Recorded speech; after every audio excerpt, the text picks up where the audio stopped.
అసలు పరమశివుడికి వయస్సు ఎంత తెలుసున్నవాడెవరు? పోనీ అంత ఎత్తుంటారండి, చాలా బాగుంటారండి అందామా? 63 లీలామూర్తులు, అరూప రూపి లింగస్వరూపం.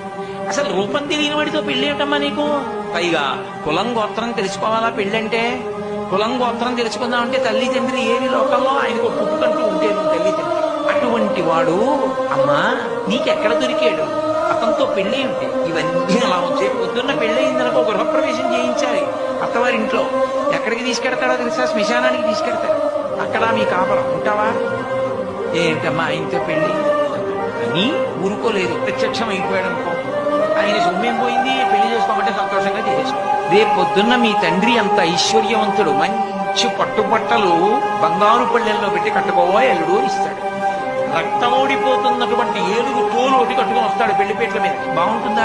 ఎంత అసహ్యంగా ఆయన ఆవులు వేసుకుంటాడమ్మా. బాగుంటుందా? ఏమిటమ్మా ఆయనతో పెళ్లి